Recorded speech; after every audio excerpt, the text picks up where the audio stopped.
Yeah, so hi all, very good evening and welcome back to the 8th week of TA Live sessions for um, AI KRR. So, can anyone just confirm if I am audible and is my screen visible? Okay, thanks Varun. So, yeah, we had a gap of a week in these live sessions. I was not available. Last week I had some conference to attend, so I couldn't join the live session. But we are going to have a replacement for that on 25th. I think you might already would have received the announcement regarding it. I hope so. Can you confirm whether you received any information about it?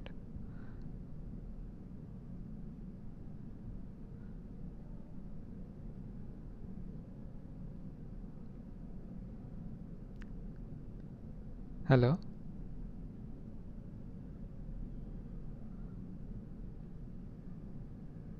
I am audible, right? Okay, cool. So, yeah, as I was saying, so last week we couldn't have the live session because I had, sorry, I had some other commitments. I had to attend a conference, because of which we couldn't have the live session last week, for which we are going to have a compensatory live session on the 25th, which I think is the upcoming Monday. And then we are going to discuss week 7 questions on Monday because that's what we missed last week. And today we are going to discuss week 8 questions, and then 26th we are going to have a usual live session for week 9. Okay, so I hope the plan is all clear to everyone. um, so yeah, that's about it. And unless any of you have any pressing issues, we can get started with the questions for today.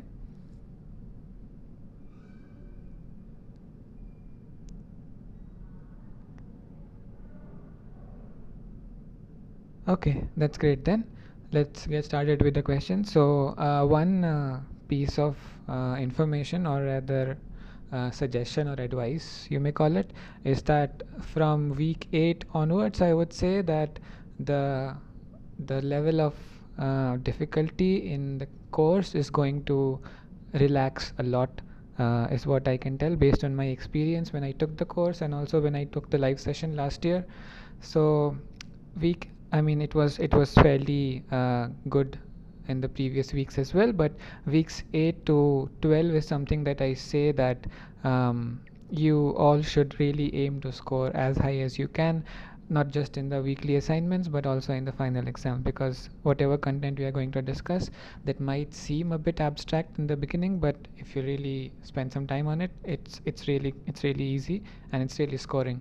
So uh, yeah, we'll discuss some questions, and then I hope you'll get an idea of what I'm saying.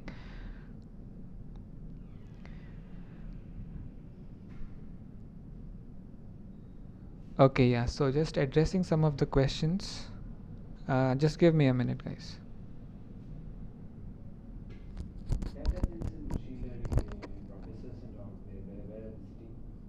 I guess you can go in the ground floor, and then you can look at the list of the professors over there.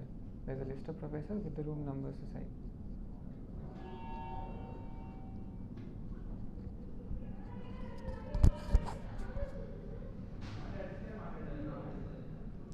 Yeah, sorry about that. There was a visitor. But yeah. Yeah, so addressing some of the questions in the chat.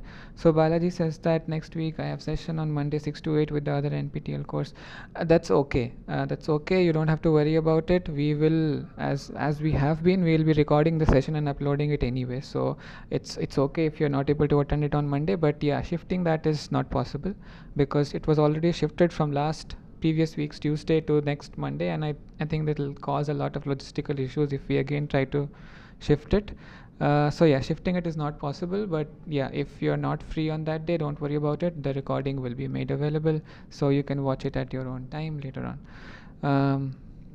Then Smarak says that I could only cover 5 lectures of this week 8. That's fine. You still have time. I think the deadline for this week's assignment is due tomorrow, end of day. So you still have some time to go over the rest of the lectures. And then we will also be discussing some questions today. So hopefully that will also be of some help to you. Um, okay. Anything else that you would like to discuss before we get started?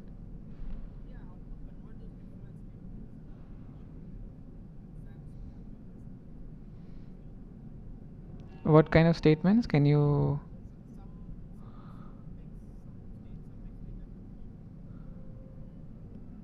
Okay. I guess you will we will discuss some of those kind of questions, and it's uh-huh.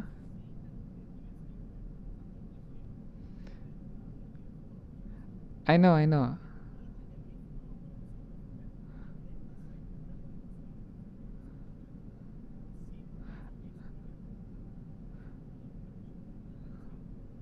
Yeah, that's what I was about to say. That yeah, yeah. That's what I was about to say, that we are not going to discuss the exact same question in the assignment, but we are going to discuss something like that in today's live session. And yeah, hopefully that will help you a bit on how to approach these kind of problems. Usually you don't have to convert each option, right? They'll usually give a sentence in English and they'll give some FOL representations as the options.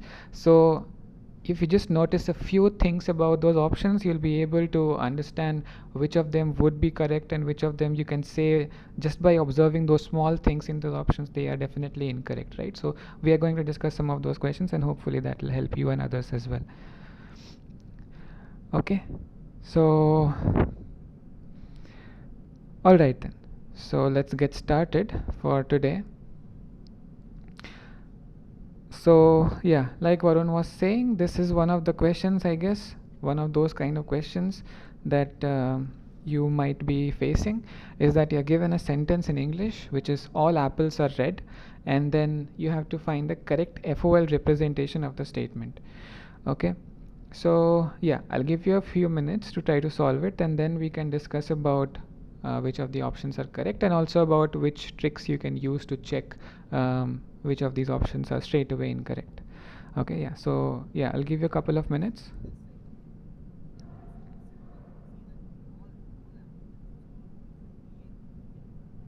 That's right.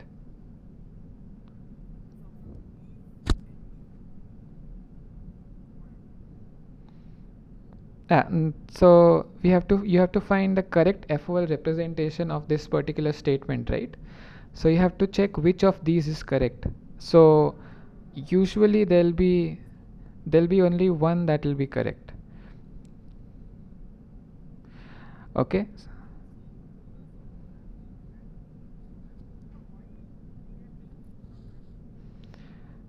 they are, so like I said, let's take a couple of minutes to try, so to let the others also try to solve it, and then we can have a discussion to answer why B and D are incorrect, like Varun and some others also said, is because in the statement itself you have all apples are red, right? Not some apples are red.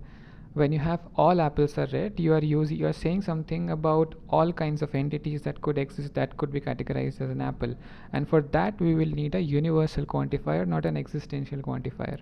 Okay, so if you think about the definitions of what these quantifiers mean, okay, universal quantifiers represent something that is true universally, right, as the name suggests, whereas existential quantifiers represent something that is true for some of these entities that exist, like it's an existential quantifier, so it exists for some cases, not for all cases, not a general case, whereas universal quantifiers exist for all possible cases. Okay, this is one hint that I'm going to give, and then the next hint I'm going to give is think about all apples are red. So here you have to think about, so we know that there's going to be a universal quantifier, okay, and now what you have to think about is there are two things over here. One, that thing has to be an apple, that thing has to be red. Now, can there be can it be possible that everything that you're considering in this world, let's say hypothetical world, is everything red and is everything an apple? Or are some things red and some things are apples. Okay, so that's one hint I'm going to give you, and then after maybe 1 minute we can discuss more about the solutions.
Okay, so like we discussed a couple of minutes ago, again let's focus on the statement that is given over here: all apples are red.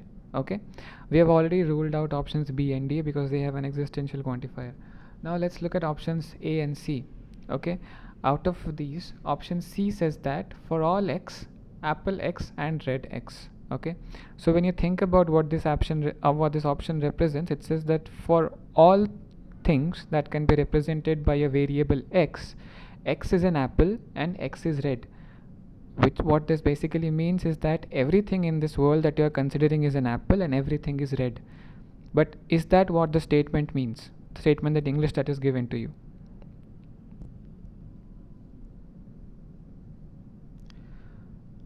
Yes, no, anything?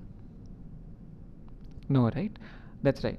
So because of that, option C will be incorrect, and instead option A will be correct, which says that for all things that can be represented by this variable x, if x is an apple, then that implies that x is red, which is basically what is meant by the question by the statement over here: all apples are red. If x is an apple, then x is red.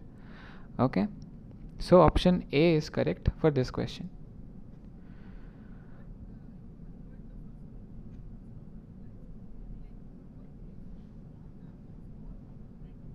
Yeah,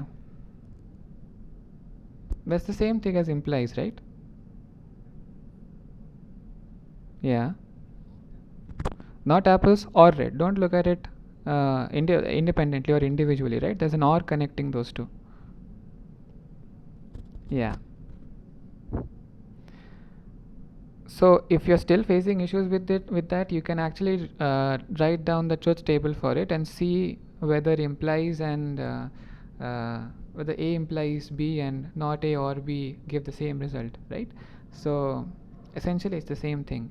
If x is an apple, then x is red, is what is meant by apple x implies red x, or not apple x or red x is the same thing. Okay. Okay, I hope that is clear. If that is clear, let's move on to the second question then, which now has a twist in the sentence. Now we are given some apples are red. Okay, so I'll let you think for a moment, and again after maybe 1 or 2 minutes we can discuss the solutions. Meanwhile, you can feel free to write down your answers in the chat box.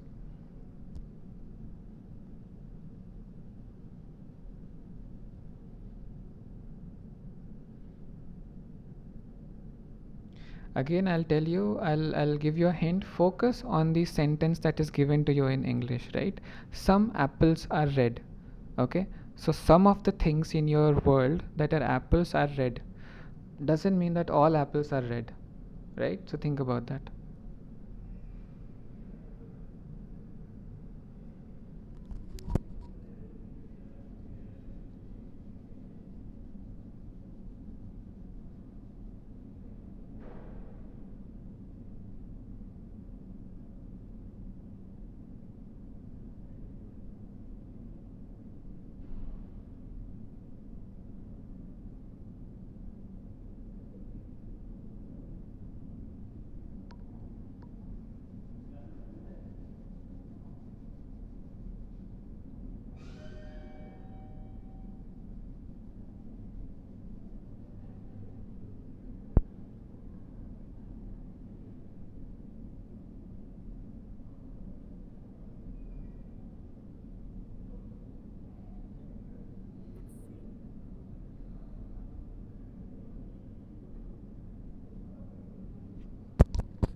Okay, so we have a couple of responses.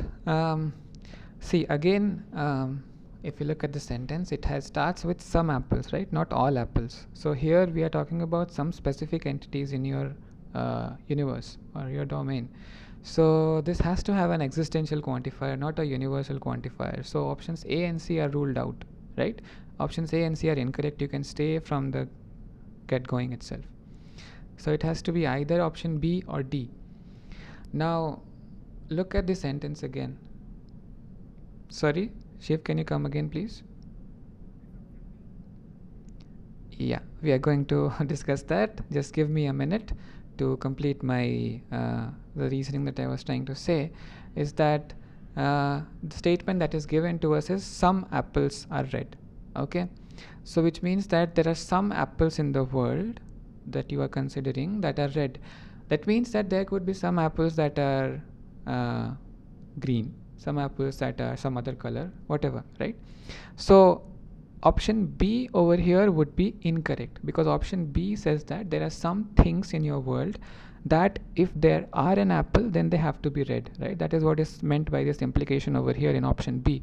That says that there exist some things which can be represented by this variable x, and if x is an apple, then that has to be red.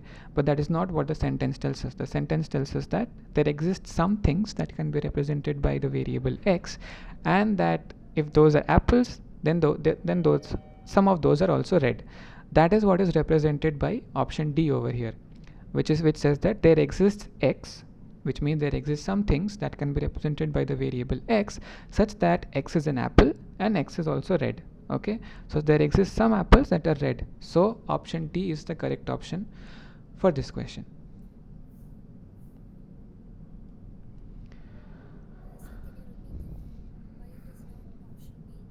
Sure. So it's not option B, because option B essentially says that there exist some things in your universe or domain that you are considering, that if they are represented by the variable x, and if x is an apple, then that has to be red, right? That is what is meant by implication. A implies B means that if A, then B, right? So here apple x implies red x means if x is an apple, then x is red. But that is not what is given to us. We are given that some apples are red. So there might be a possibility that there are some apples in your universe that are not red, right? That are some other color. So that's why option D is the correct option over here, which says that there are some things that you have in your universe that are an apple and that are red. Okay.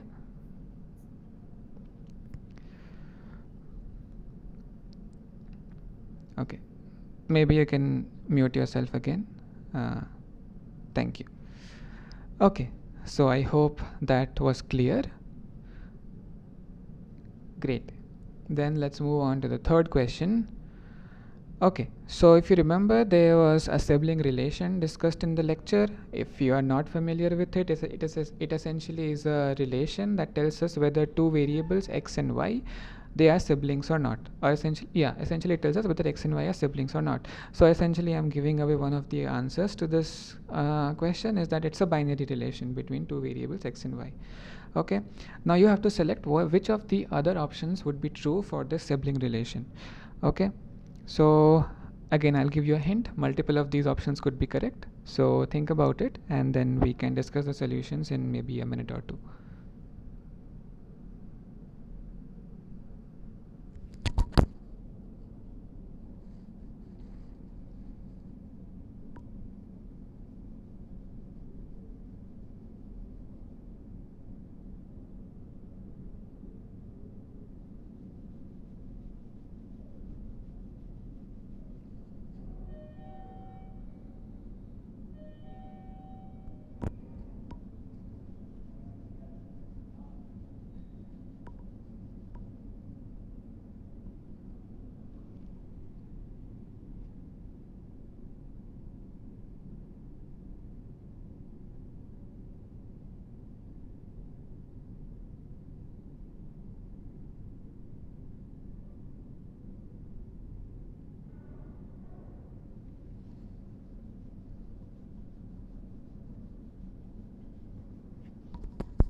Okay, so we already have a couple of answers in the chat box, and now let's go over the options. Okay, so like we already said, it's a binary relation, which essentially means that it's a relation between two variables, right? So option B is correct.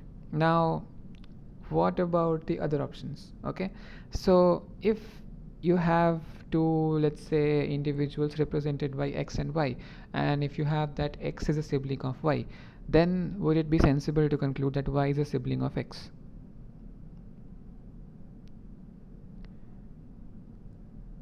Yes, no, yes, right? Yeah, that would make sense, right? If x is a sibling of y, then y will also be a sibling of x. So we can say that the sibling relation is also a symmetric relation. Now, what about transitivity? If x is a sibling of y and y is also a sibling of z, right? Then can we say that x is a sibling of z?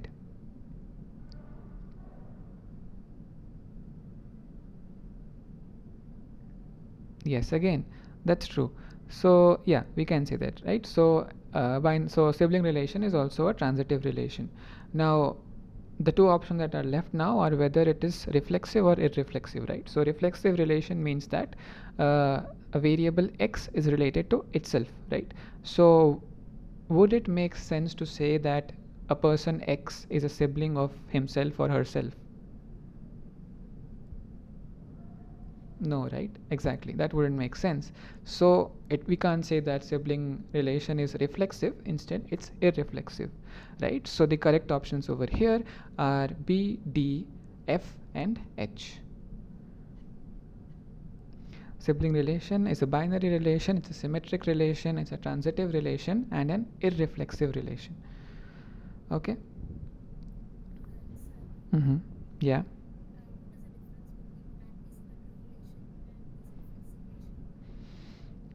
Yeah, so reflexive relation essentially means that, okay, maybe let me shift to the Jamboard for this. Yeah.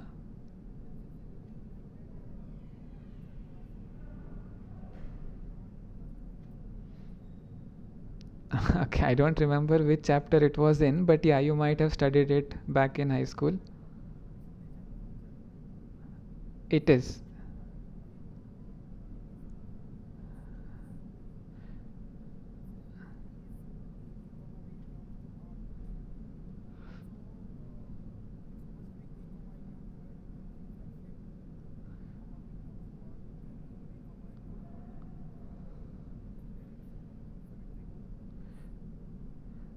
Yeah, I think you're referring to the similar thing. Yeah, we did study some of this back in high school, and yeah. So essentially, reflexive relation means that if let's sorry about that.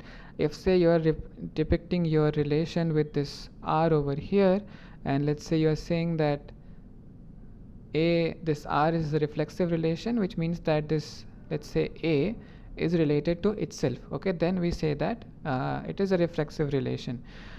Symmetric, on the other hand, says that if R is by relation R, if A and B are related, then this means that B and A are also related.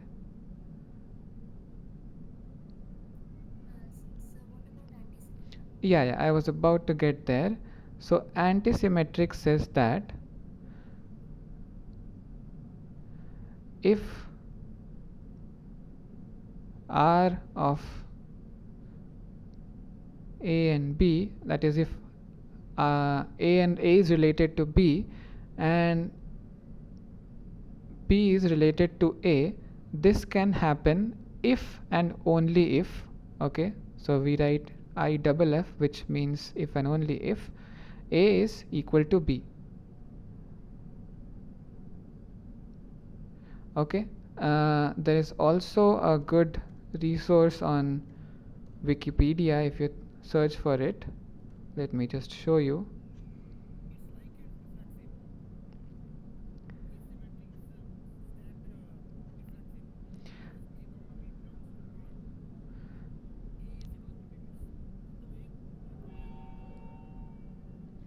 Okay, so yeah, I think yeah, you're getting there. Let me just read out the definition for you. So if you put it formally, R is an antisymmetric relation precisely if for all a comma b belongs to some domain or some domain X, if A is related to B with A not equal to B, then B related to A must not hold.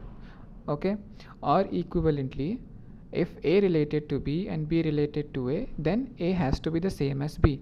Whereas a relation is asymmetric if and only if it is both antisymmetric and reflexive, right? So I understand that there might be a confusion about whether antisymmetric and reflexive are somewhat similar, but here the definition of antisymmetric is with respect to whether a relation can be it's with respect to using the definition of symmetry rather than reflexivity.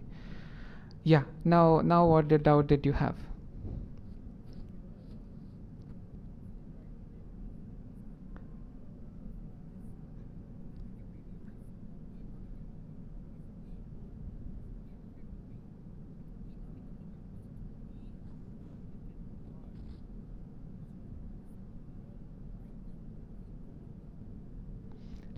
Shiv, I would like to draw your attention to the immediately next line, which says that or equivalently, A related to if A related to B and B related to A, then A equals to B. Okay, so here the definition can be put forward in different ways, right? One way to say it is that if A is related to B and A and B are different things, then B related to A will not be true. Okay, this is one way of defining antisymmetric relations. Another way of defining antisymmetric relations is if A related to B and B related to A, that can only happen if A and B are the same things. Okay? Okay.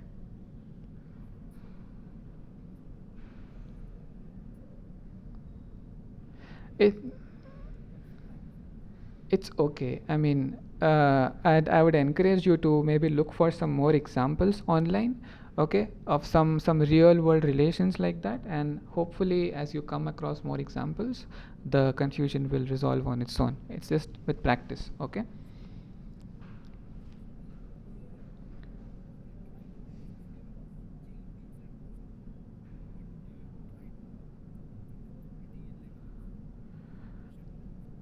That's okay. That's okay. Uh, we are all here to learn, right? So as long as you spend time at your own pace to learn whatever you want to learn, it's okay. Just take your own time to learn the concepts. Understanding is more important than answering questions in the first attempt itself, right? So as long as you take to understand it, if you finally understand it, that's great. No, it doesn't matter how much time you're taking. Okay. So, with that, I hope the previous question was clear. Um, let's move on to the fourth question for today, which is given here, which says that we have to select the correct FOL representation for the grandfather relation. Okay, so this question has defined some grandfather relation, okay, with the help of some other relations which are given over here in the question as well. So gf x comma y defines x as the grandfather of y. Okay, there's another relation parent x comma y which defines x as a parent of y, and father x comma y defines x as the father of y. Child x comma y defines x as a child of y. Okay, so these are the different relations that are given to you, and you have to select which of these four options a, b, c, and d.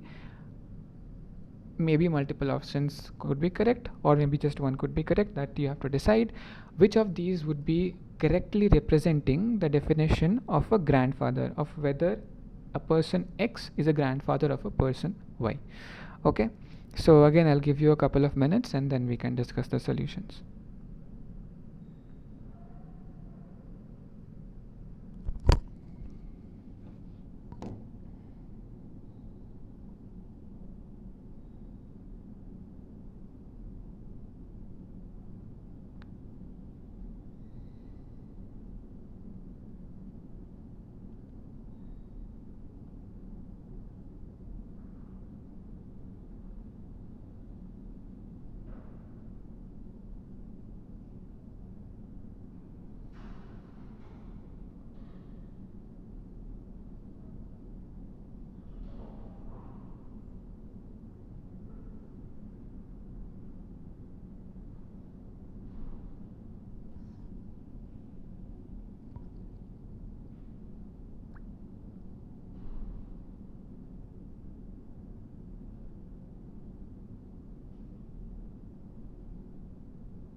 Okay, so to address a few queries in the chat box. So first, Vignesh asked, what about ternary relation? So Vignesh, ternary relation is essentially concerned with having three variables instead of two, right? I guess that's what you were asking, or was it something else? Let me know.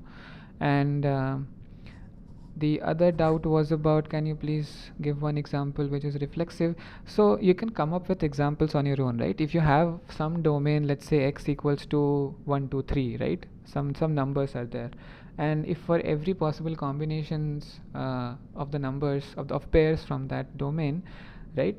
If um, if for every possible pair we have that a number is related to itself by some relation that you define, that you can also define the relation yourself, then you can say that that is reflexive, right?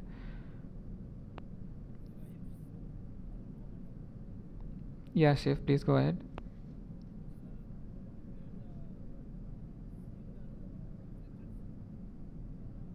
Sorry,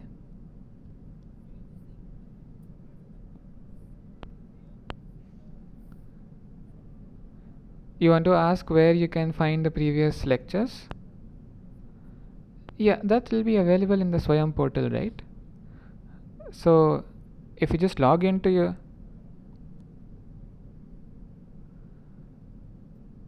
okay, so you are aware where you find the lecture videos, right? Where you see the videos for each week.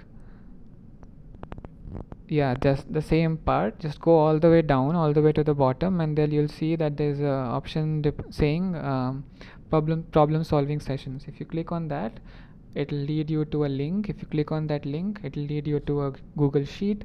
That sheet will have all the recording links, all the links to all the slides that we have used till now and are going to use in the future. Okay. Okay.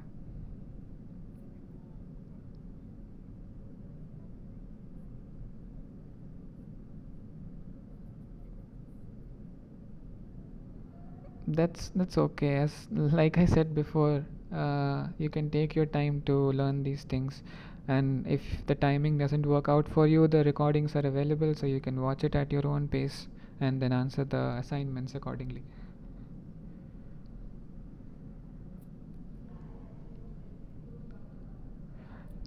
Okay.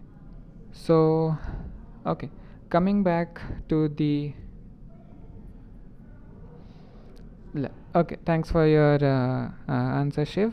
Um, I see there's another person who unmuted. Yamuna, okay. I think it was by mistake, maybe. Or if you have a question, please feel free to go ahead. Okay, maybe not. Then, yeah, let's go through the options one by one. Thanks to all who suggested their answers, and let's go through the options one by one, right?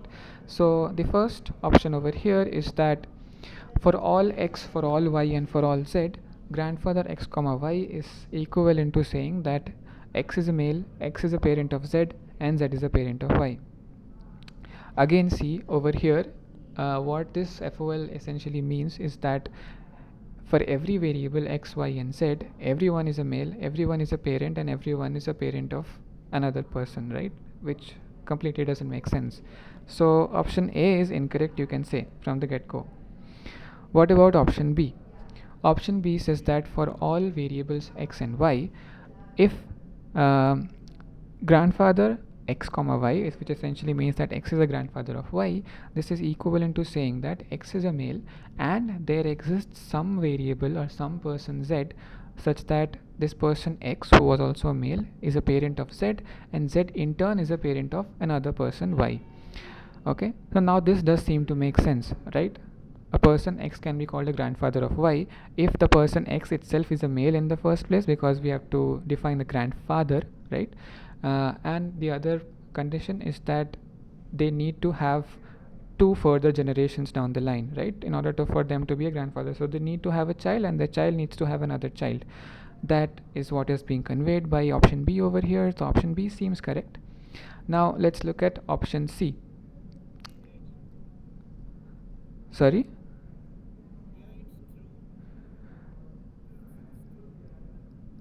So think about it once more. Like we discussed in the previous few questions, here again option C says that for all x, for all y, and for all z, grandfather x comma y is same as x is a father of z and z is a parent of y, which means that everyone is a father and everyone is a parent, which again doesn't make sense, right?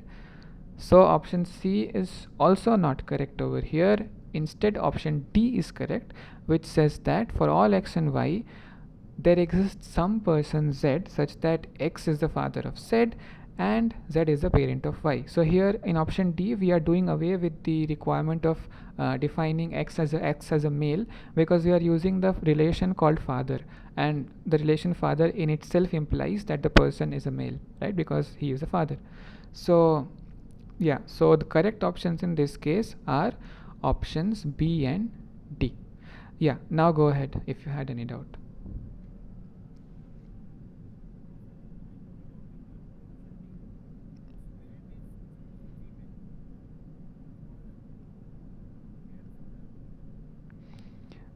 Right, so if let's say there is a person X, okay, let's say X is the father of another person Z, okay, this Z can be a male or a female, doesn't matter.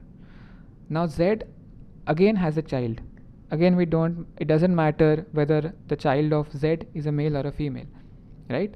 What matters to us is that X is a father of some person and this person is also a parent of some other person, which means that X has a child and X's child also has a child, which means that X is a grandparent. Whether X is a grandfather or a grandmother, that we can deduce from the fact that we are using the father relation here, right? Not the mother relation. So that means that X has to be a male person, right? That's why we can say that X is the grandfather of Y. Okay. Any other doubts in this question?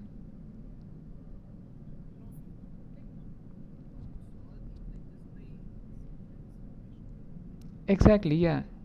No, I would say that the trick to solve these questions is that you just look at the way these options have been defined, right? When you have a universal quantifier, you look at the scope of the variables in the definition that is given to you, firstly. Then you look whether what is being conveyed by the FOL in terms of normal English that we speak, whether that is the same as the definition that you are trying to approximate or trying to get close to. Like if I take the example of option A over here, like we discussed, right? It says that for all x, for all y, and for all z, which means that for every other way, every person that is x, every person that is y, every person that is z, x is a male, x is a parent of z, z is a parent of y, and these are all connected by ands, right? What this essentially conveys is that everyone is a male, everyone is a parent, and everyone is a parent again, right? Because here you don't have any restrictions on who can be a parent of whom, right? X can represent any person, y can represent any person, z can represent any person, right? So this doesn't exactly convey the definition of grandfather that we want to convey via our representation in FOL, right? As opposed to option P, which says that for all x for all y, right? So here we are concerned with two variables initially, x which would be corresponding to our grandfather and y which would be corresponding to our grandchild, okay? X is a male, that is there, and there exists some z, okay? Here you are existentially quantifying the variable that will represent the child of your person called x that you are calling the grandfather, okay? So just look at the way these definitions are made, the structure of these FOL representations, and from that you can deduce whether these are correctly corresponding to the English representation or not. Okay. And yeah, I agree, if this seems a bit confusing, I was in the same boat as you if you are when I was taking the course. And yeah, as I said, the more you give time to it, the more it will ease into your toolkit.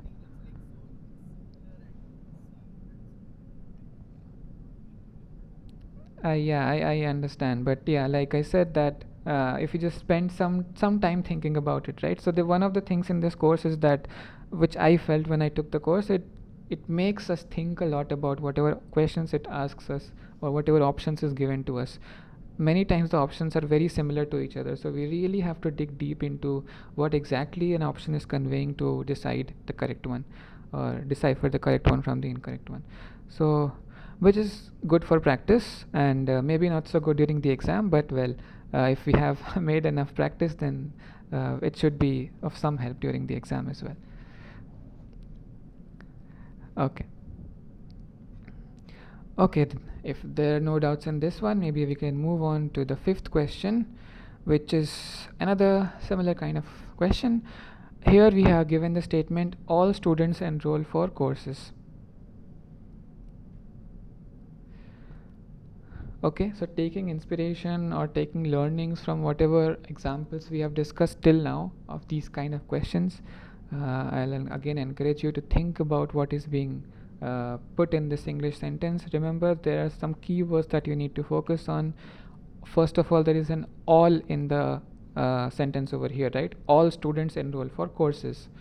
Okay, so there must be a universal quantifier somewhere in your FOL representation placed at an appropriate position. Okay, so that is one thing. Then another thing is that all students, right? So let's say that you have a universal quantifier like for all x, if x is a student, then something something something, right?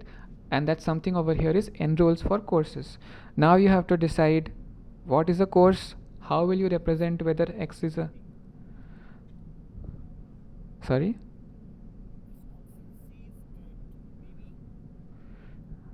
Okay, thanks, Shiv. Yeah, maybe we'll take a couple of more minutes and then we can go into the discussion of the solutions. But what I was saying is that, yeah, so there are a few things. There are a few things that you have to focus on and how you have to break down the sentence that is given to you in order to approach it in a systematic way. And yeah, I guess a couple of you have already given answers in the chat box, but just for the sake of the others who might still be thinking about it, maybe we'll take one more minute and then we can discuss the solution.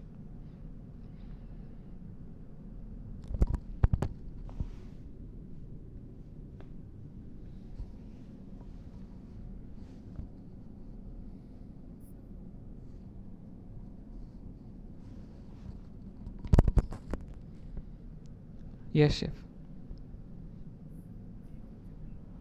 Yeah.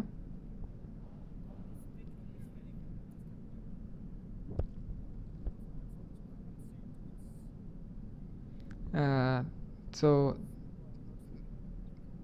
thanks first of all, Shiv. So I guess there are these different places, different mediums. These days there are these online courses as well. If you want to improve your not just English, any other language as well, there is an app that is, well, that is an informal app, but this is an app called Duolingo that you can use to learn any language you want. So yeah, there are a couple of resources that you can use to learn not just English but any other language that you want to learn. So yeah, that's all the best for your endeavors to learn different skills. Yeah.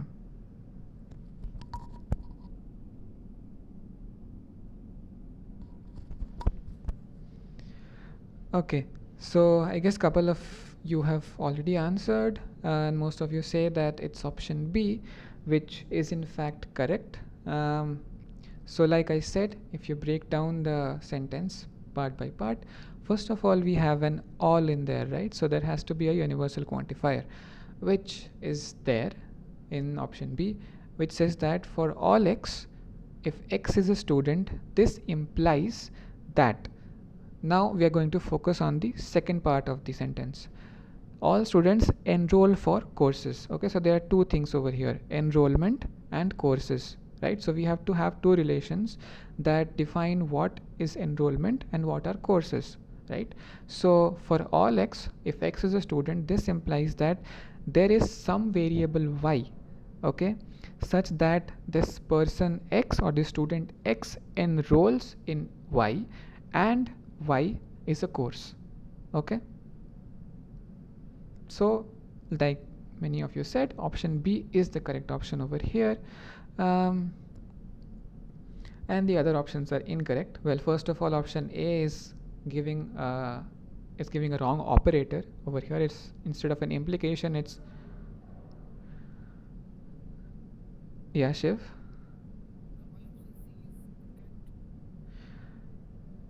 Option C is incorrect because there is no. Okay, let's think about option C.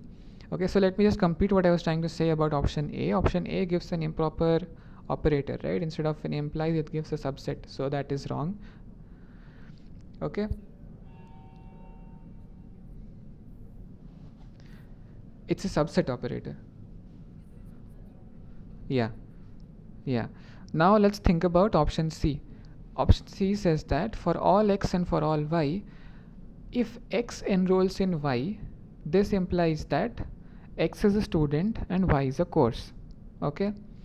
Now, this is not exactly what the statement is conveying to us, right? It says that if a person x is enrolling in something called y, then x has to be a student and y has to be a course.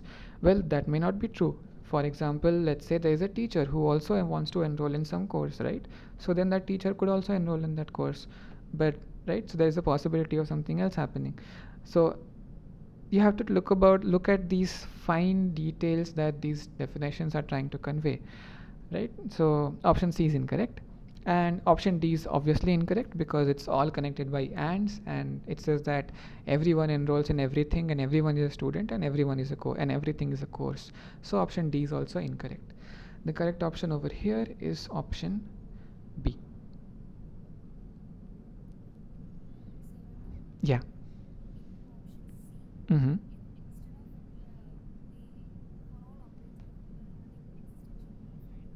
Okay. Where would you place the where would you place the mm-hmm. Okay, so so in that case the construction would be for all x there exists some y such that x enrolls in y, and this implies that x is a student and y is a course. Okay, so I don't think that would also be a good fit because that would convey that any person who enrolls in something that is a course has to be a student, right? Essentially what that would convey is that here, so when you put an existential quantifier for y, there you are saying that in option C, I mean, there you are saying that any person that enrolls for something, when you put an existential quantifier, you are restricting the definition of y to be a course, right? But otherwise the definition still conveys that the person who enrolls for this thing that is a course has to be a student, but that may not be true, right? So I think the student thing student x has to come before the implication. That's why option B is the correct one, not the other way around. Sorry about that. I hope that clarified your doubt, Richu. Okay. So Smarak asks, in option A, isn't the implication going from right to left, that is, it should be a valid operator? No, that's not how usually we define the syntax, right? When we say that A implies B, we write X on the left hand side.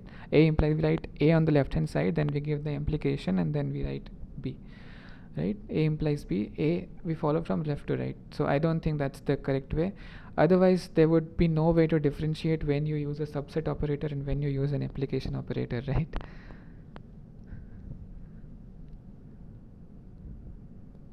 Okay. Okay, so shall we move on to the next question then?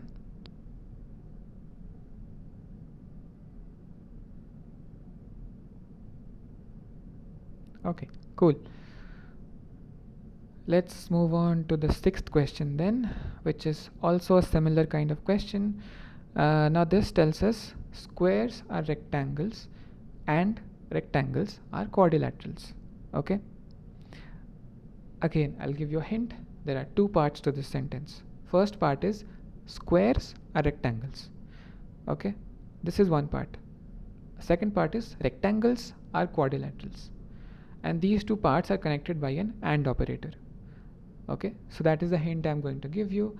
And so here we are not given all explicitly in the sentence, but this does imply that all squares are rectangles and all rectangles are quadrilaterals, right? So that is given to you. So that gives you a hint about what kind of an operator would be used. And yeah, I'll give you a couple of minutes to think about it, and then we can discuss the solutions. Yeah, Shiv.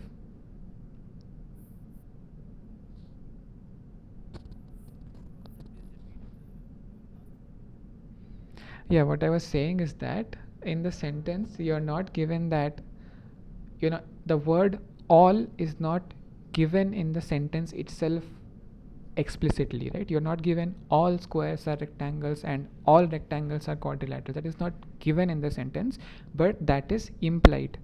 Okay, so you can deduce from here that what the sentence is trying to convey, that if x is a square, all squares have to be rectangles, and if x is a rectangle, then all rectangles have to be quadrilaterals. Okay, so there has to be a universal quantifier, not an existential quantifier, is what I was trying to give you a hint towards.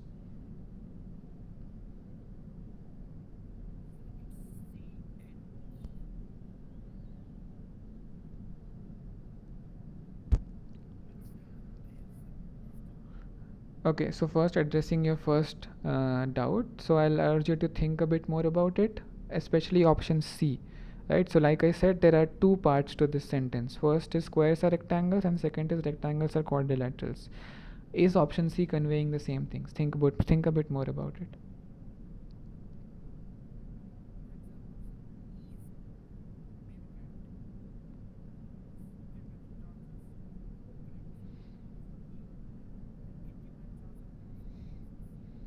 Okay, so yeah, it's good that you are assigning probabilities to the options as well.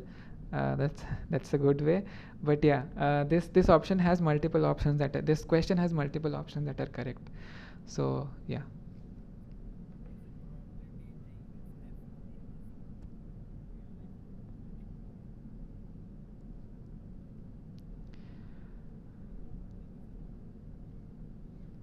Okay, so we already have a couple of answers in the chat box. Most of them are for options D and one for option E as well, and also Shiv voted for option E. So we have a couple of votes for options D and E.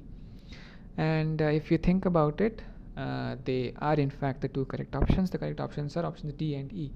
Now let's look at why they are the correct options. Okay, so if you look at option D, it says that for all x, right? If x is a square, this implies that x is a rectangle.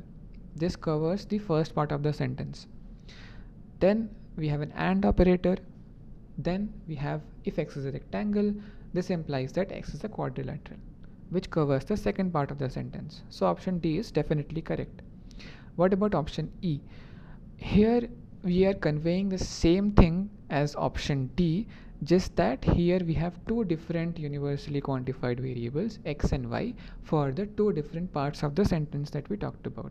So the first part we have for all variable x, if x is a square then x is a rectangle, and the second part we have for all variable y, if y is a rectangle then y is a quadrilateral, right? So they are essentially conveying the same thing, just that option E uses one more variable than the previous option.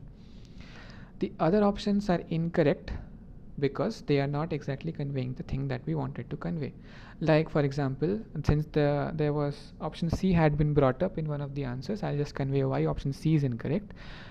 What essentially option C says that for all x, if x is a square, this implies that if x is a rectangle, then x has to be a quadrilateral. Okay, so there are two nested ifs over here in what option C is trying to convey. If x is a square, then if x is a rectangle, then x is a quadrilateral, right? That is not exactly the way the sentence is defined, right? So option C is incorrect. And along the similar lines, option A and B are also incorrect.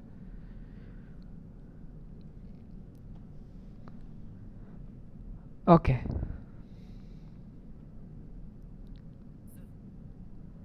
Yeah, sure.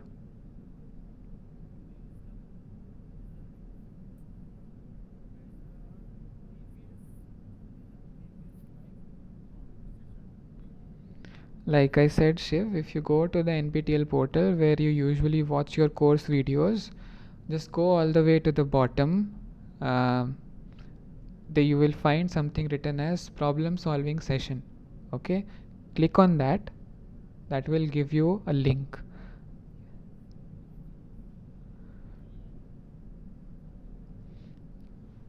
Okay, I'll quickly show that. But it's over here. Okay, just click on that. And if you click on this link over here, that will give you links to everything. Okay.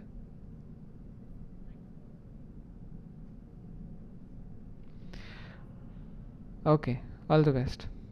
So now let's move on to the seventh question, which, okay, so now we are kind of moving away from the type of questions we discussed up until now, where you were given a sentence in English and you were converting it to FOL. We are trying to look at some other ways of representing things, representing knowledge, right? So question 7 tells us that consider a non-empty domain containing people, dates and numbers. Okay, so in this domain every person has a birth date. A person's age in years at any given time is the difference between the current year and the birth year. Okay, a person whose age is more than 12 years and less than 20 years is a teenager. The current date is updated at the stroke of midnight. What can you say about this domain? Okay, so essentially the point that this question wants to ask is about the monotonicity of the FOL. Okay, which essentially tells us that um, let's say you have certain premises or facts given to you in your knowledge base. Okay, and then you used some mode of deduction, some rules of inference to arrive at some conclusion. Okay, now no matter how many new facts you add to your knowledge base, you cannot disprove the fact that you just concluded. Okay, if that condition is maintained, then you say that FOL is monotonic or the monotonic property is maintained. If that condition is violated, then you say that monotonic property is not maintained. Okay, so with that hint out there, I would give you a few minutes to think about this question and see whether the monotonic property is being maintained in this definition of FOL or not. Okay. Sure, Rushit. So basically, what I wanted to convey is that maybe I'll show it to you as well. So again, you can look for it on Wikipedia as well. Essentially, it says that monotonicity of entailment is a property of many logical systems, such that if a sentence follows deductively from a given set of sentences, then it also follows deductively from any superset of those sentences. So superset essentially meaning referring to something like this. Let's say you have this set. Okay, this set S. Okay, maybe I'll not write it. This is some set. Okay, using this set you are deducing something. Let's say this square box. Now using some superset of this set, okay, which represents this whole thing. Maybe I'll remove these things that went outside. Yeah, then using this superset also you can deduce this same fact that you deduced. Or another way to put it is that if you have already derived a particular conclusion based on certain facts or premises in your knowledge base, then no matter how many more facts you add to your knowledge base, the fact that you just concluded or derived, that cannot be negated or that cannot be proved invalid by addition of extra facts in your knowledge base. That is what is called monotonicity for a FOL. Okay.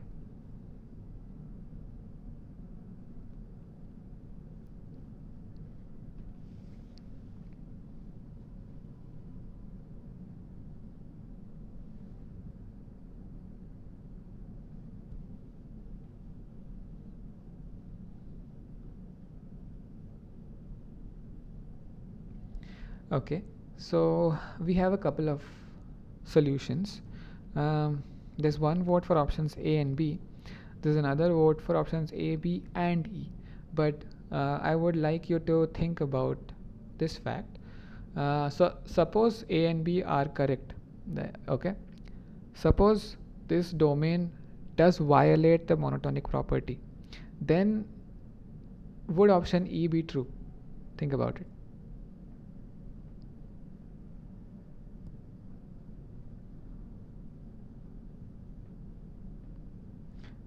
As in, if we can't say that something is, this monotonic property is being maintained, which means that by addition of more facts in your knowledge base, you can actually prove something that you deduced as invalid. So would that mean that every inference in the domain remain true forever? It won't, right? So if A and B are correct, then E cannot be correct, right? Now the solution boils down to deducing whether the monotonic property is being maintained or not. If the monotonic property is being maintained, then the domain can be modeled in FOL. If the monotonic property is not being maintained, then we cannot model in FOL, right? So based on the monotonic properties being maintained or not, we will choose whether options A and B are correct or C and D are correct, and also whether option E is correct or not. Okay, so okay, now the fact that I want you to focus on is that the current date is updated at the stroke of midnight, right? So every day when you reach midnight, your date is updated. So suppose you are given information about a person, okay? Let's say a person called Ramesh, okay? So Ramesh has birth date or birth year at a certain year, let's say 2000, okay? And the current year is 2024, okay? And today's day, let's say 19th March. Now as of today, Ramesh would have a certain age, okay? Quantified, let's say, to the extent of going to the number of days and months and seconds, let's say, okay? So as of now, as of this particular hour, you will make a deduction about the age of Ramesh. Tomorrow, will that deduction that you made about the age of Ramesh, will that be true still tomorrow, or would it have changed? Would the age of Ramesh have increased?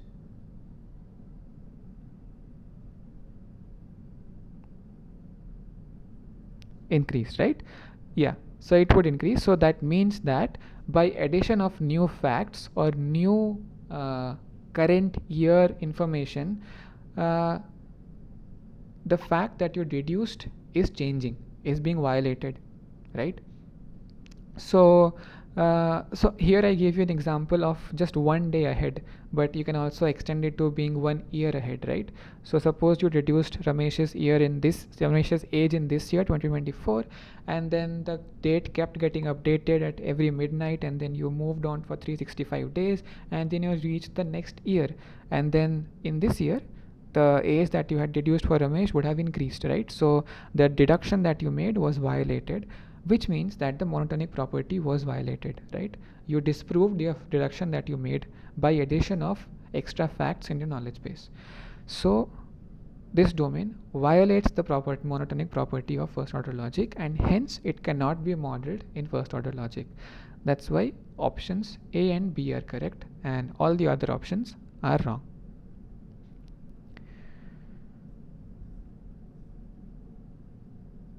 Okay,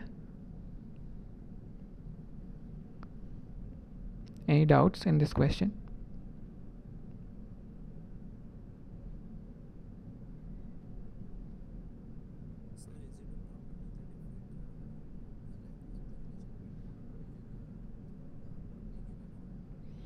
Yeah, if it's monotonic, only then it can be modeled in FOL, right? So that's why both options A and B are related in those terms. Yeah.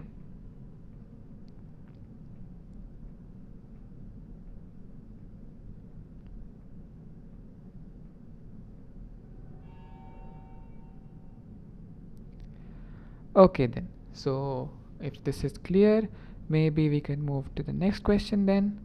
And yeah, so here's question 8, which says that you are given a knowledge base which says that for all x and for all y, a relation P where x is related to y, P of x comma y, and Q of x implies R of x comma y. And here you are given a set of individuals a comma b. Which of the following interpretations satisfy the knowledge base?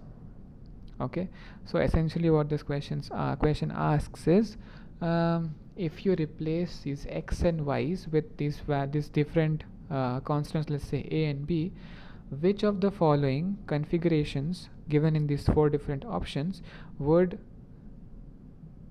make this knowledge base consistent or true?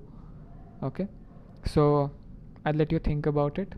If you have a pen and paper around, you can try to work it out as well, and I'll go get some water, and after a couple of minutes we can discuss the solution.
Okay, so a couple of you have already given answers in the chat box, um, and I think most of you are nearing towards the correct solutions. And okay, now I'll maybe shift to my Jamboard just for this particular question. So essentially what you have to look at is the truth value of the two parts that are given to you in the knowledge base, right?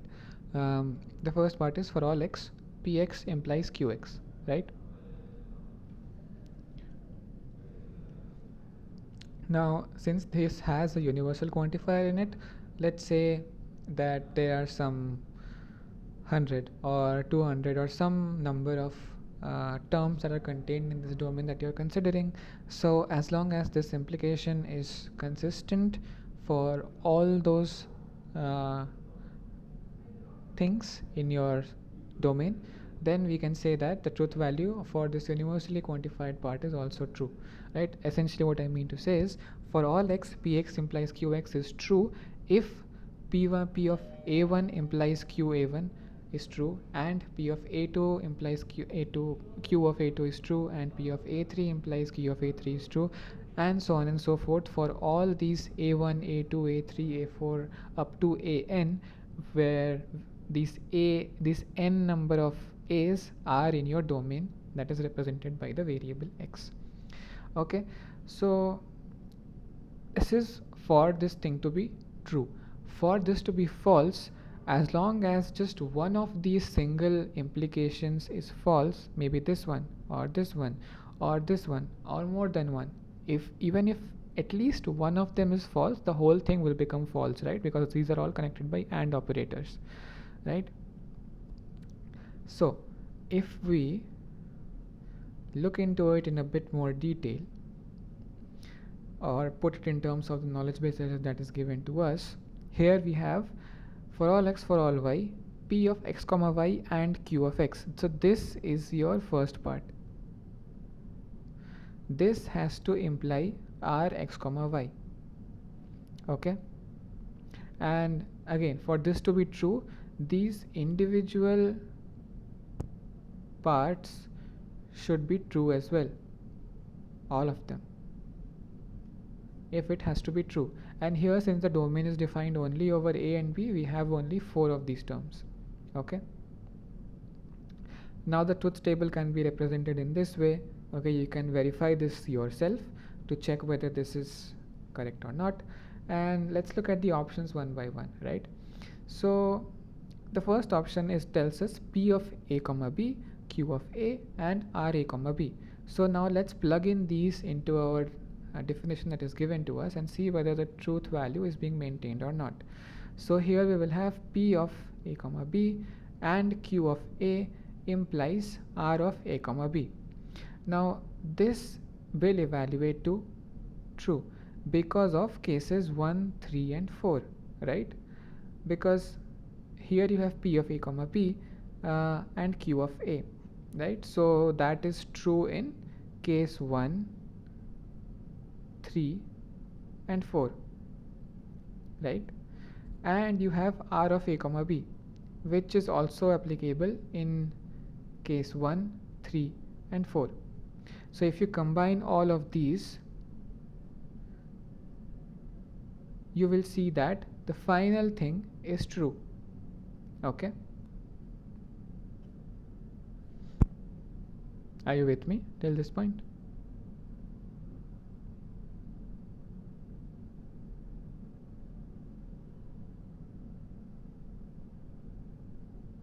Okay, that's great.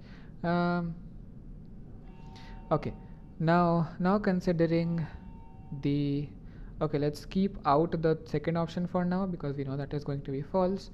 Let's look at the other two options, right? So the third option is that p of a comma b, q of b and r of a comma b.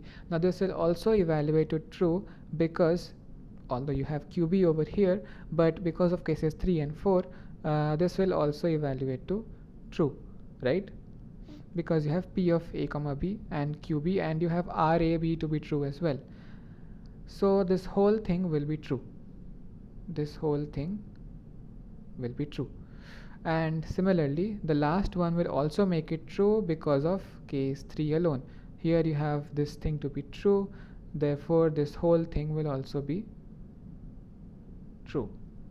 The only place where we will have a false evaluation is this second option over here. Here what is given to us is that even though you have p of a comma b and q of a comma a, r a comma b is not true. Instead, negation of r a comma b is true, right? So this will lead us to a false evaluation because of this case. Here we have this is true, this is false, but this is false. Okay, so the correct option in this case would be A, C and D, which I think most of you already got.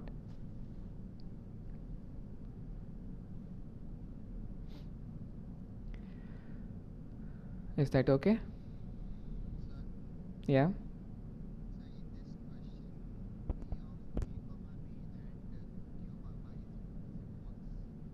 Which one?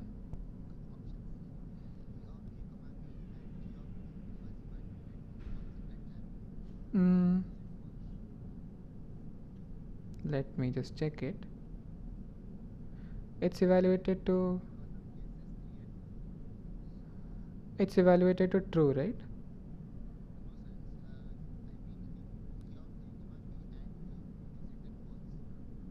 Can you this one?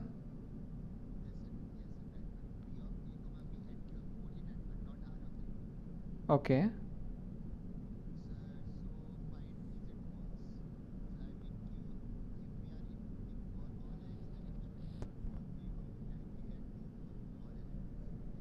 See, here you have P of A comma B and Q of something, right? Now, see, the way this definition is put forward in your knowledge base is that you have P of X comma Y and Q of X, right? Q of X, not Q of Y. So, but here what you are given in this option is P of A comma B and Q of B, not Q of A, right? So, if you just replace X with A and Y with B, you can see why this is written as false instead.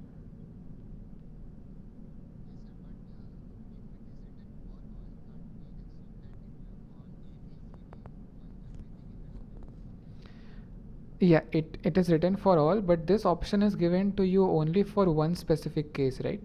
And here you have to decide that which of these will interpretations will make this true, right?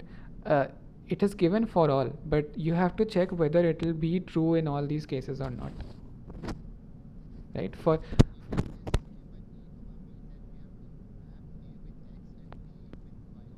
Yeah, so like we discussed in this previous slide, right? For this universally quantified thing to be true, all of these parts have to be true individually, and even if one of these is false, this thing will not be true, right? That is what is mentioned over here, right? For all x, px implies qx to be false, at least one of the implications must evaluate to false. So even if one of them evaluates to false, this thing in the knowledge base will not hold true for all cases.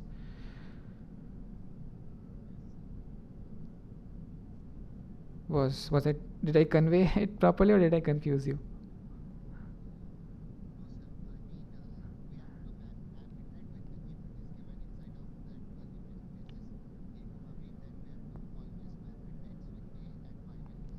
Yeah, yeah, that's right. You have to map it in the order in which it is given in the knowledge base and also in the options. Only then you can draw the relations, right? Okay.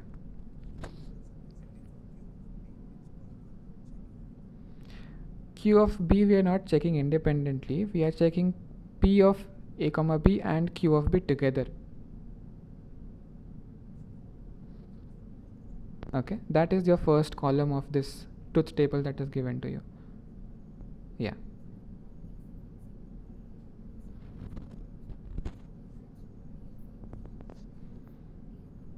Yeah, that is the first option, right? We have P of A comma B and Q of A.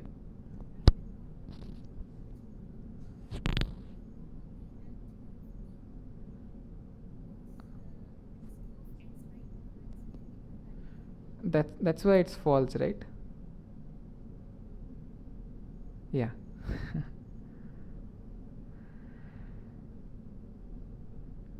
Okay, and to answer the question in the mm-hmm. Yeah.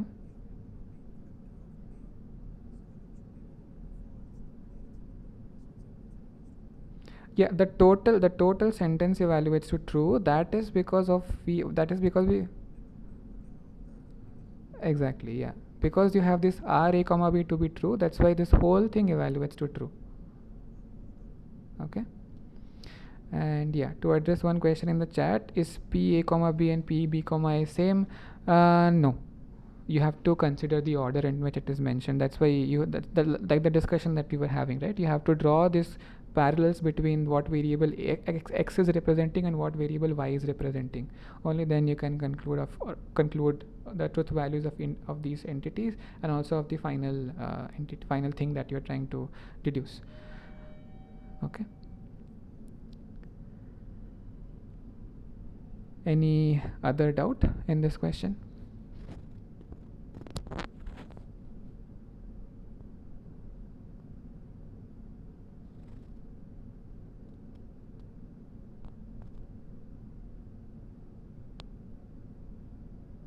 Okay, that's great.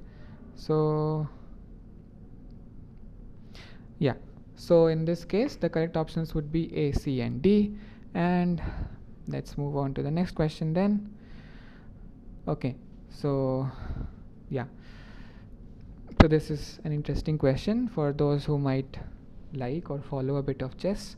So here we are given a statement that the 2021 World Championship between Nepo and Carlsen, so these are two chess players, let's say, was held in Dubai.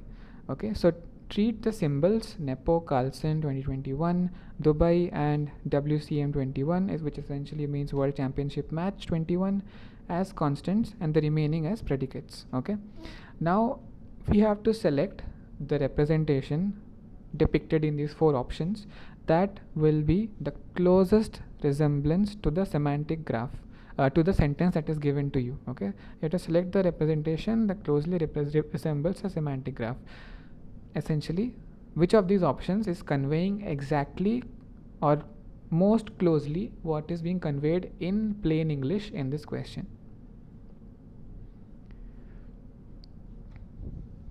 Okay, so which of these options do you think would be correct?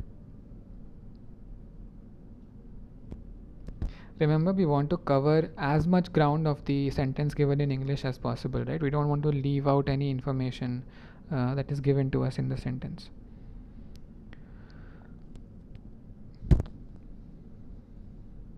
Okay, so we have one vote for option B. What do the others think?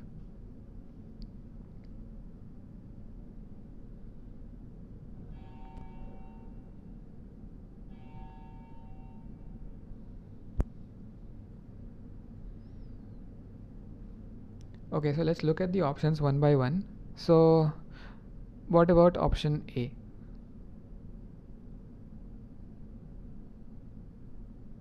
Yeah, that's right. I think both of you are correct, Ritu and Smarak.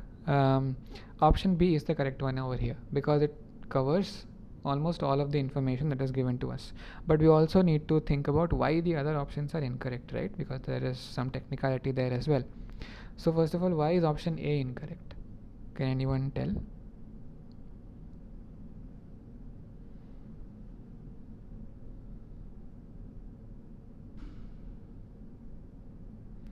Exactly, we have some information missing over here. Thanks, Balaji.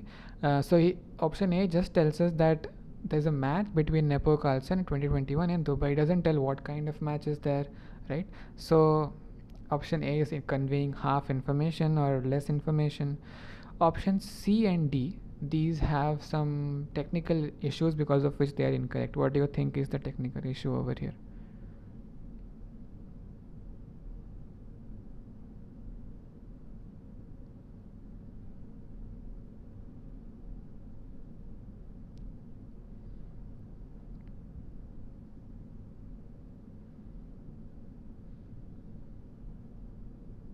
Exactly, yeah. It treats the option C treats Dubai as a function. So thanks, Marek, for that.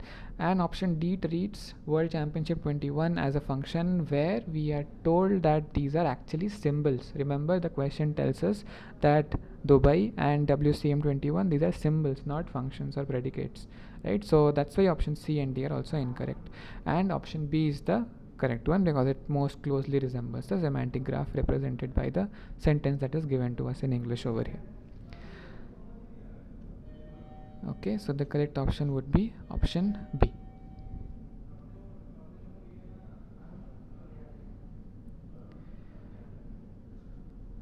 Okay, any doubts in this one?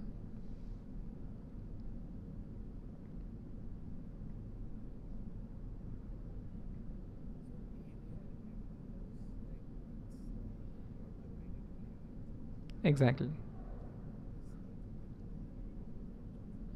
Yeah, that okay. That, let's say we are given that these are symbols, but it's essentially leaving out information on this World Championship match, right? So the sentence tells us that the 2021 World Championship match, whereas option A only tells us some match. Yeah.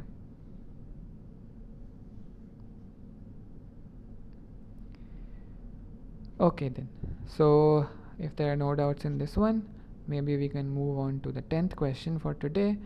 So now we are going to move into these RDF and RDFS parts of the lecture videos that you may have come across in week 8.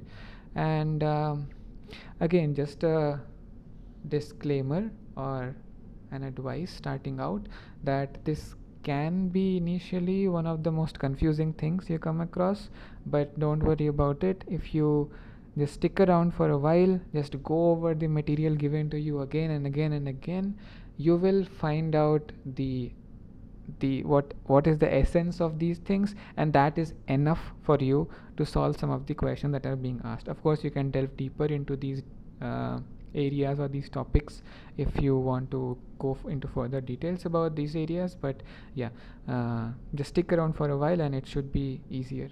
And if you already have a good understanding, then that's even better. Okay, now coming back to track, the question asks us the elements used by RDF or RDFS to model a domain are which of the following. So this is kind of a total recall based question straight from the slides. So which of these options do you think would be correct?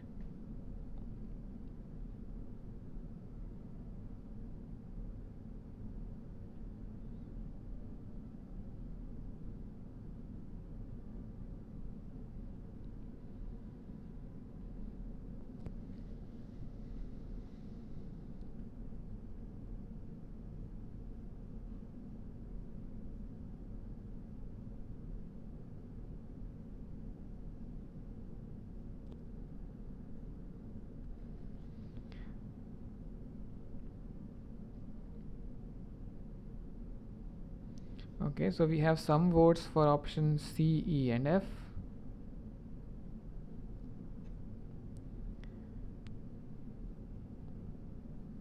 Let's verify it with the slides. So if you look at the slides that are used in the lecture videos, you'll see that these on the slides containing about information about data models, you are given that RDF is related to these three things, which are resources, properties, and statements, right? So if we just go back to the question, the answer would be the elements used by RDF are to model a domain, resources, properties, and statements. So the options would be C, E, and F.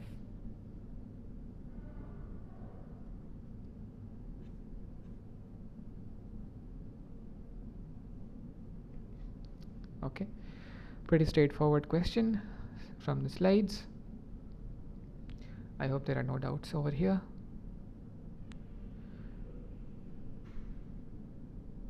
Okay, so let's move on to the 11th question for today then. So now, okay, so you may have come across this particular piece of information that is given to you in this question in this inverted quotes, right? So this says colon Rang, colon poet, colon Amir Khusro. Okay, so just based on this and just based on these lecture videos, it's fine if you still haven't been able to watch the lecture videos. You can always go back and watch it later on. So based on this piece of information and the context that you saw this in the lecture, which of these options do you think would be correct?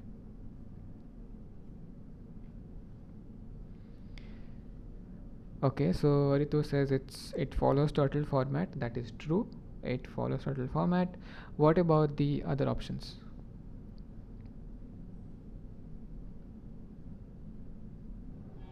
Is it a triple?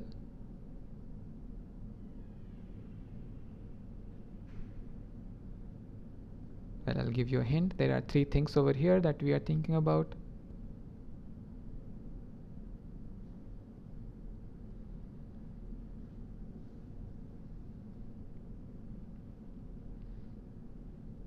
it is a triple, right? And it is also a statement. Essentially what this is conveying to us is that Rang is a song or a poem, okay? And Amir Khusro is a person or is a poet who has written this song, okay? So essentially we have Rang as one node, we have Amir Khusro as another node, and we have one line connecting or an edge connecting Rang to Amir Khusro, and that edge or that line is what is denoted by this second piece of information over here, which is colon poet.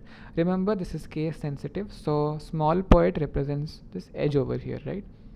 Essentially what this represents is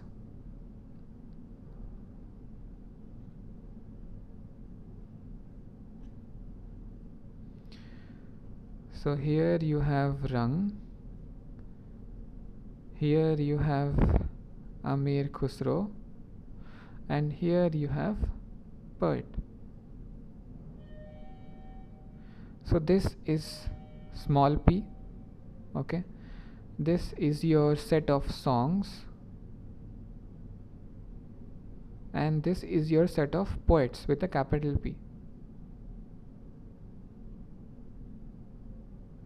Okay, this is essentially what this piece of information is telling us. So now if we go back to the options, what can we say? Is it a triple? Yes, it is. Is it a statement? Yes, it is. Statement, sorry. Is it an edge in a semantic graph? Yes, it is, like we just saw. And does it follow the turtle format? Yes, it does. About what the turtle format is, you can always go back to the slides and refer to it. So in this case, all the four options are correct.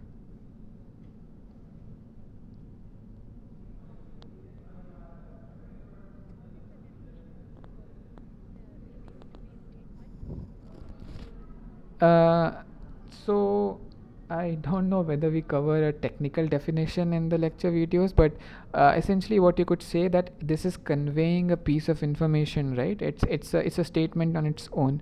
It's in that way that we are referring to it as a statement. But whether we have a technical definition of a statement, we can look at it in the slides.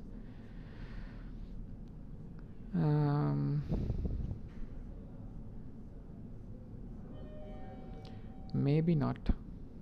Yeah, it is there. Okay, so RDF data model, the domain is modeled using three elements: resources, properties, and statements. So everything is a resource and everything is an instance of this resource.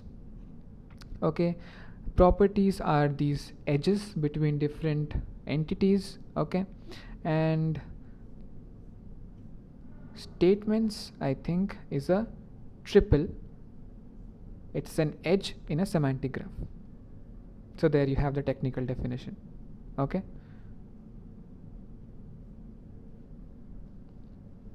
does that help, Sandarya? Okay, so there is one request in the chat box to explain option C once.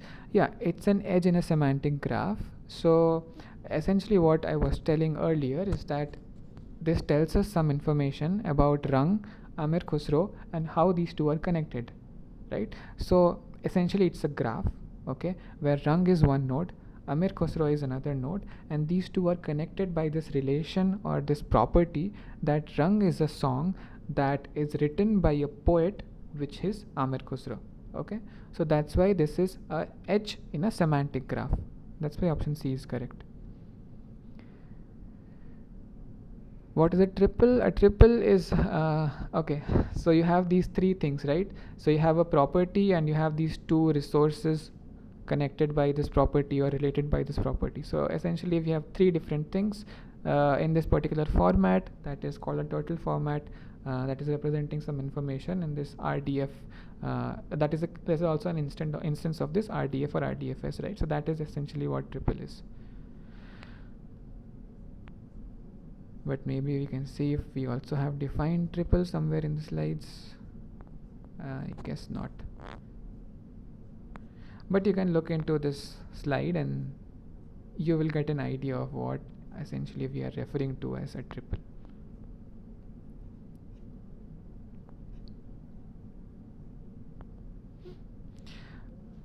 So to give you some idea, you can think of it in terms of what is given to you in this slide. Okay, properties are binary relations between resources. Okay, so you have two resources over here, song and poet. So song is, let's say, a set, okay, that consists of all possible songs that exist. One of them is called rang, and then the other resource is another set which consists of all the different poets that could exist, and one of them is Amir Khusro.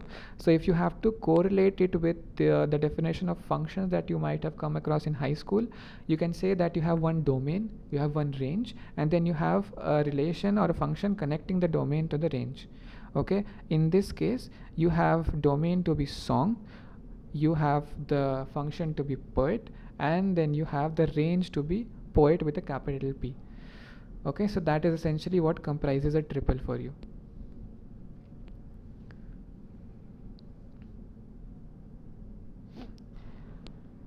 Okay, so I hope there are no further doubts in this question. If not, let's move on to the last question for today, which is an RDF or RDFS document in the turtle format is given below or over here essentially. Note, RDF document is case sensitive, like I was saying, so pay attention to the lower and upper case, right? So don't confuse poet with a small p and poet with a capital P. They represent different things. Small p represents a property and capital P represents a class or a resource. So when you treat this document as a knowledge base, then what can be inferred from it? Okay, so maybe you can omit the first three things written over here, which is @ prefix, RDF, prefix RDFs. This is important but not relevant to the question that is asked over here. You can just focus on the second part, this colon poet, RDF type, RDFS class, and so on and so forth, and you can deduce which are the things that we can conclude from this particular piece of information that is given to us. Okay, so which option do you think would be correct?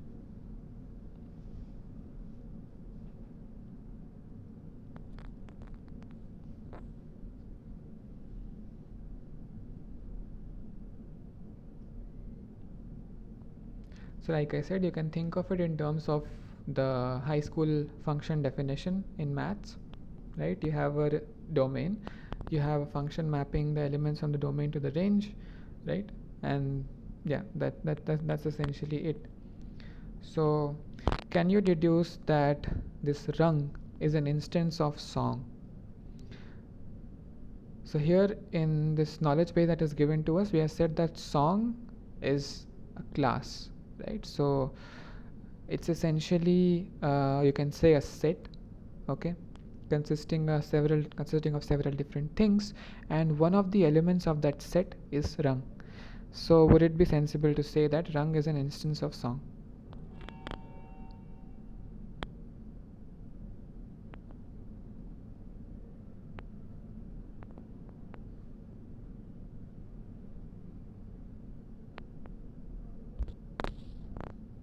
Yes, no, anything?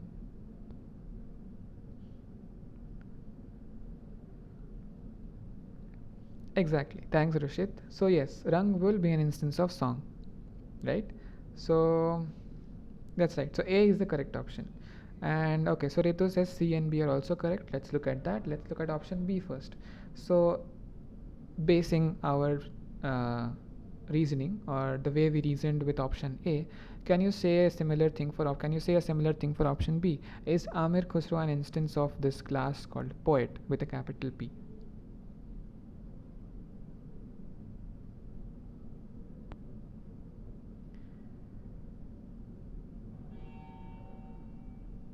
We can, right? It's the same thing. Here, poet with a capital P is a class or is a set of which Amir Khusro is one entity or one instance, right? So option B is also correct.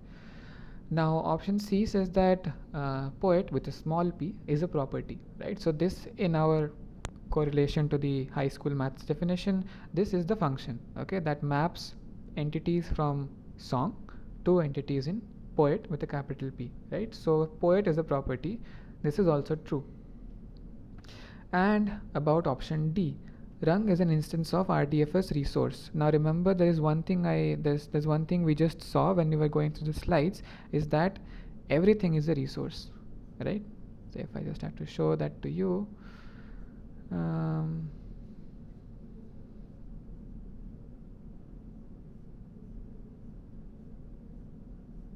yeah, RDF data model, everything is a resource and everything is an instance of RDF as resource. So you can think of resource in terms of some universe that you have, of which there you have some small sets that can be domains and ranges, right? So because everything is a resource, hence rung is also an instance of resource, right? So again over here all the options A, B, C and D would be correct.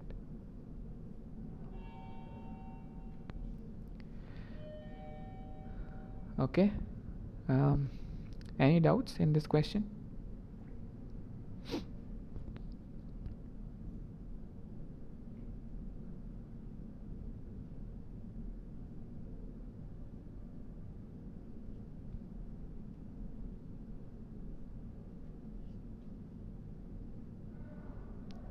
Rushit, are you saying something? I don't think I can hear you properly. Question 3 from today.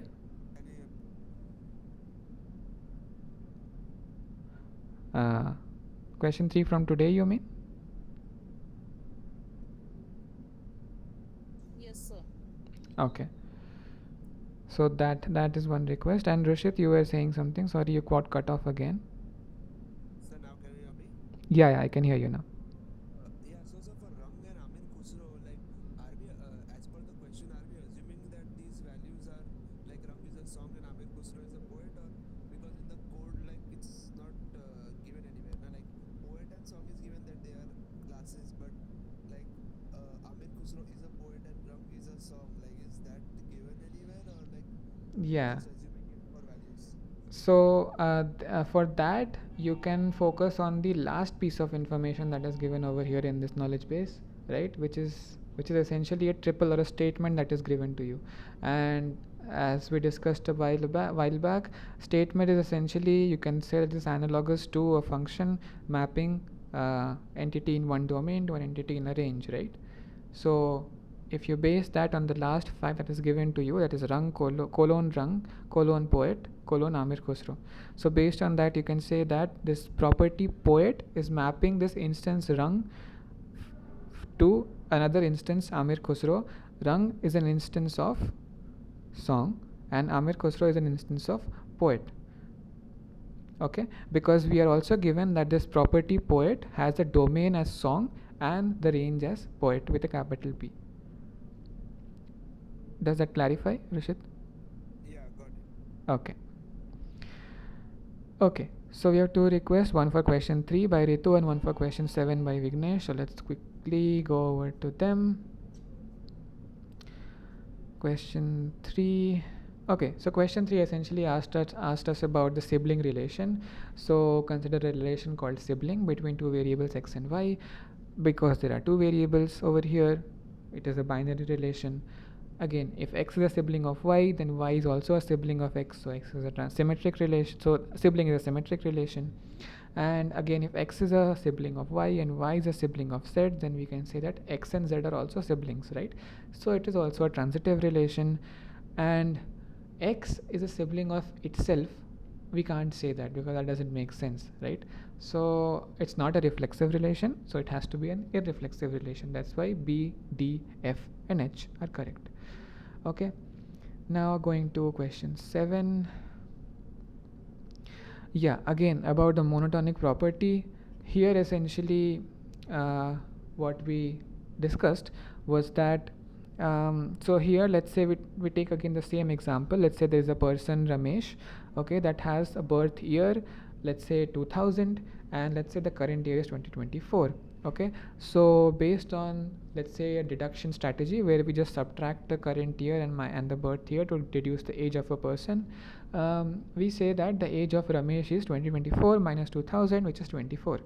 Okay, now because the current date gets updated at the stroke of midnight, so every day the current date keeps getting updated, and after 365 days the year will also get updated. So date getting updated is essentially new information getting added to your knowledge base. So when you reach the next year and then you recalculate the age of Ramesh, that age would have changed, which makes sense, right? As a person grows older, their age will increase. So what we are trying to see over here is that as you add more facts to your knowledge base, the deduction that you made about the age of Ramesh is being proven invalid every next year, right? So we can say that the monotonic property is not being maintained or it is being violated, and hence we cannot model this domain as a FOL. That was essentially question 7. When E will be true? So E will be true when the domain can be modeled as an FOL, and when the monotonic property is being maintained. When the monotonic property is being maintained, that means that every inference that you make, it will not be proven invalid no matter how many extra facts you add to the knowledge base, right? So every inference you made in a monotonic satisfying FOL will remain true forever. So in that case, E would be true.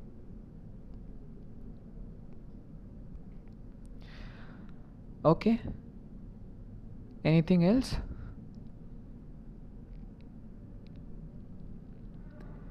If not, then have a good rest of the evening and let's meet next week. Next week on Monday, remember, if some of you can attend, then good. Otherwise, it's okay. The recording will be made available anyway. Monday, we are going to discuss questions from week 7, and then next Tuesday again, we are going to discuss questions from week 9. Okay. Similar timings, same meeting link. Okay. Okay then. See you all next week.